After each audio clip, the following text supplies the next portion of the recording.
Salut les champions. Je sais pas si c'est pareil pour vous, mais moi il y a des sons que j'aime écouter tout seul chez moi dans le noir, en mode autiste un peu, genre Point de départ du GoTSR ou André de Gizmo. Mon délire c'est de m'imprégner des émotions assez sombres qui sont véhiculées par les lyrics. Et puis, à l'inverse, il y a des sons qui m'ambiancent tellement que je suis presque obligé de les écouter en équipe. Tu mets le son et direct tout le monde est en train de baquer, ça sort ce genre de gestuelle dans tous les sens, c'est le bordel. Justement, il y a une usine à produire ce genre de lourdeur qui a été ouverte il y a un an et demi, et elle s'appelle Sneezy.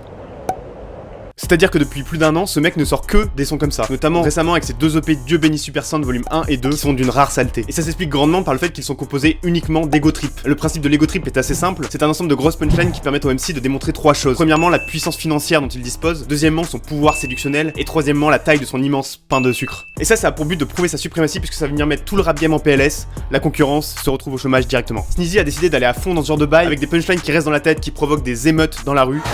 Aujourd'hui, je vais vous parler de 4 punchlines qui m'ont marqué dans DBSS 1 et 2 et de la recette de Sneezy pour les rendre mémorables. Et ça se passe dans le 7ème épisode du règlement. Ceux qui respectent le règlement ne les respectent pas correctement.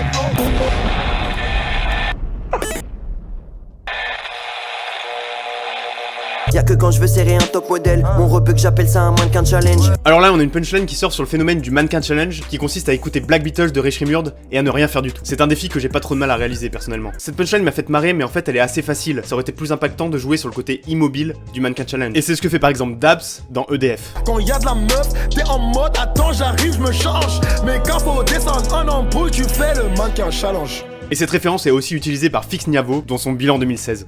Reste pas statique comme un mannequin challenge. Cherche le vaccin de la haine, comme le malin le cassel. Oh. Ce que j'aime bien, c'est qu'il propose à ses auditeurs de se bouger le cul pour résoudre des problèmes de société. Une punchline avec un message en fait, ça fait toujours plaisir. On va en reparler. On passe sur une punch un peu plus lourde.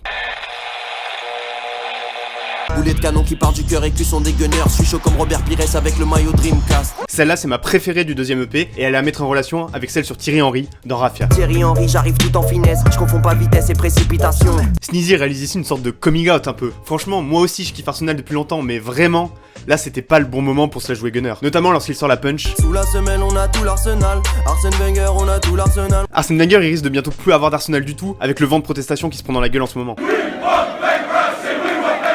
Oui. Là où c'était bien vu en revanche, c'est sur cette phase. Survêt Ligue des Champions, mais je vais pas jouer le 8ème de finale. Alors je te rassure Sneezy, Arsenal non plus ne va pas jouer le 8ème de finale, puisqu'ils se sont fait sortir en 16ème par le Bayern Munich, 5-1 à l'aller, 5-1 au retour. Ça fait mal. Heureusement, il reste une solution. Je vais de 0 à 100 dans le R8, tu peux faire ça qu'avec R1. Appuyez sur le bouton R1 sur PlayStation pour taper un sprint, puisque le seul endroit où Arsenal peut encore gagner un vrai match cette saison, c'est dans FIFA. L'État s'en bat les couilles d'Adama. L'État s'en bat les couilles d'Adama. Tant qu'ils ont du champagne et du calamar. Tant qu'ils ont des comptes en banque au Panama. Là on est sur une punchline beaucoup moins drôle que la précédente puisqu'elle fait référence à la tragédie d'Adama Traoré, victime de violences policières en juillet 2016. L'État et notamment la mairie de Beaumont avaient été accusés de soutenir aveuglément les forces de l'ordre alors que le récit de son arrestation était incohérent. Ce qui avait provoqué un mouvement populaire soutenu par de nombreux artistes. Un concert à la Cigale avait notamment été organisé pour réunir des fonds nécessaires à la défense de la famille Traoré. Et on retrouve des références à cette affaire dans de nombreux sons, dont Eskimo dans le dernier album de Nekfeu. Y'en a marre de la merde, on veut faire de la maille. Mais la marmaille, n'oublie pas la mort d'Adama, non, non. Ainsi que dans ce freestyle d'Ornette la frappe. Je suis Adama, vole ta mère, la plus je condamne. Ou encore cette punchline particulièrement dure de Kerry James dans Musique Nègre. À trop respirer le rejet, j'ai le poumon perforé. Je pourrais mourir d'infection comme un Traoré. Moi je trouve que celle de Sneezy elle est vraiment percutante parce qu'elle vient directement opposer la tragédie à l'indifférence de l'État. En rapprochant Adama et Panama, qui est une référence aux Panama Papers qui ont dévoilé l'évasion fiscale de nombreux dirigeants d'entreprises et de l'État, et au calamar, symbole du luxe et du confort dont profitent les responsables politiques. Ce symbole qui est d'ailleurs utilisé également dans Kid Cudi de Vald. J'agis pour mon futur, pour mes beignets de calamar. Sneezy enchaîne sur une seconde punchline qui dénonce elle aussi les violences policières récentes. Message au feu que qui a violé tes hauts. Va niquer ta mère la pute sans transition. Hey. Va niquer ta mère la pute sans transition. Le sans transition rappelle l'expression utilisée par les présentateurs de journaux télévisés. SNZ propose ici en quelque sorte un autre traitement de l'actualité plus direct. Et j'aime bien quand les punchlines ont un message fort qui sort de l'ego trip. Pas de transition, on passe à la 4ème punch. Ouais, je les perds dans sa dit quad beau. In and out juste pour le casse-dalle. Je prends un petit revêt chez Nice Guy. Je finis la soirée au One Oak. Sneezy nous décrit ici son train de vie quotidien à Los Angeles. Ça tombe bien, je suis allé en ce moment donc j'ai pu vérifier l'itinéraire. On part sur un premier stop chez In and Out. Très bon choix de la part du Sneezy, c'est mon fast-food préféré. Si vous y allez un jour, il faut demander des Animal Style Fries. C'est pas indiqué sur le menu donc retenez le nom. C'est ce genre de frites nappées de cheddar et de petits oignons. C'est tellement sale, à côté Lorenzo c'est l'empereur du propre. Ensuite on bouge chez Nice Guy, prendre un petit revêt de vin rouge à 20 balles. C'est un des bars préférés de Selena Gomez, ce qui explique peut-être ce choix. Sneezy, si tu as envie de confirmer cette information par un tweet, vas-y. Ah c'est déjà fait, ok.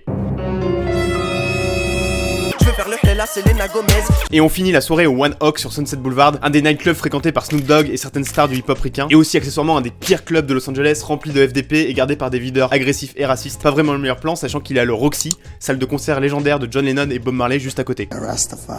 Bref, en tout cas, on en a pour 1h30 à pied au total entre les 3 destinations, donc clairement ça va partir en Uber. Et ça doit pas déranger Sneeze puisque c'est une de ses passions, comme il le dit dans Saturne. J'aime rouler dans la ville quand je me fais chier, je fais quelques tours d'Uber. Alors bien sûr, tout ça c'est de l'ego trip, c'est pas exactement la réalité. La réalité, on peut la voir dans le clip de Rafia tourné à Los Angeles. Là, Sneezy se fait yesh dans son hôtel. Là, il va s'acheter un Fanta Ananas à la supérette, à Yep, bien sûr. Là, il s'envoie une petite danse sur le parking de la supérette avec son Fanta Ananas. Et là, il rentre à l'hôtel tranquillement. En résumé, 5 minutes à pied, 200 mètres parcourus, une grosse soirée. En analysant un peu, je trouve qu'il y a 2 types de punchlines dans lesquels le Sneeze excelle. Premièrement, celle où il va déformer le sens des mots ou des expressions entières pour créer des images surprenantes. Par exemple, les rappeurs français sont moelleux, on dirait qu'on trempe le cookie. Là, on s'imagine des rappeurs moelleux, c'est assez absurde et ça fait marrer. Autre exemple encore plus lourd avec une expression complète. On va te faire manger la pelouse comme si t'étais vegan. On est face à une version végétarienne de l'expression mordre la poussière, ce qui donne une punch assez efficace, je trouve. Deuxièmement, les punchs que je trouve vraiment bien trouvés, c'est celles où il raconte des petites histoires en 2 phrases. Ma préférée, c'est celle-ci. On vit dans une maison tellement grande qu'on y a perdu le caméraman d'MTV Cribs. MTV Cribs, c'est l'émission où les stars qu'un font visiter leur maison, comme Snoop ici. Et je trouve ça tellement drôle d'imaginer le caméraman se perdre dans la maison. I'm the biggest kid in the house. Bon, on a accumulé assez de lourdeur avec toutes ces punchs, on passe au verdict. En conclusion, je sais pas vraiment ce qui s'est passé, mais Sneeze semble avoir atteint le next level qu'il recherchait. Je performe comme personne, j'ai les Air Force, c'est le next level. Honnêtement, j'avais pas du tout kiffé Super, son premier album qui était varié avec des ambiances différentes. Pour être plus précis, j'avais aimé que l'ego trip dedans, genre On s'en tape en feat avec Nekfeu ou les couplets du son Super. Du coup, c'est vraiment bien joué de sa part de se concentrer là où il est le meilleur pour faire du sale. Le risque maintenant, c'est de s'enfermer dans un style ego trip et de devenir répétitif avec des sons légers qui ne véhiculent pas grand chose. C'est juste de l'ego trip quoi, c'est marrant, ça rime, c'est gaulerie, c'est imagé. Ça fait sourire. Après, je pense qu'on en est pas encore là et les 2 DBSS m'ont vraiment choqué. Avec des instrus de malades de Hugs, Low, Stu et LS30 en particulier, et des feats hallucinants, notamment Esprit Noir sur OKKK. Je suis un noir qui rencontre un noir.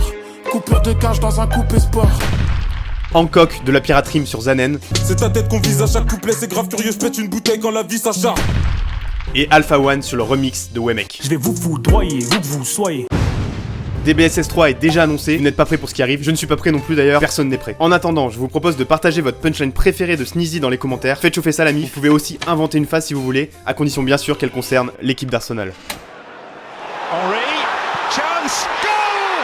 Merci d'avoir regardé cet épisode, ça fait extrêmement plaisir à chaque fois. Vous pouvez mettre le pouce en Y si ça vous a plu et vous abonner pour rejoindre la MIF du règlement. On est bientôt 100K dans le squad. On commence à peser dans le game puisqu'on a d'ores et déjà dépassé la population d'Aulnay-sous-Bois. L'armée du diable recrute sans cesse. Merci également pour tous les messages de force et de soutien que vous m'envoyez. Vraiment, ça fait la diff de ouf. Le seul règlement à suivre, bien sûr, c'est celui disponible sur Twitter, Facebook. J'annonce les épisodes dessus en avant-première et je poste quelques conneries aussi à l'occasion. Et je me suis chauffé pour ouvrir Instagram. Ah, incroyable. Le tiré-du-bas règlement sur Insta, suivez-le, il va se passer des choses, on me dit qu'on serait en direct de Coachella ce week-end pour suivre le concert événement de PNL aux États-Unis. Ce sera cette story et pas une autre. Et on se retrouve évidemment au prochain épisode. D'ici là, je vous dis black.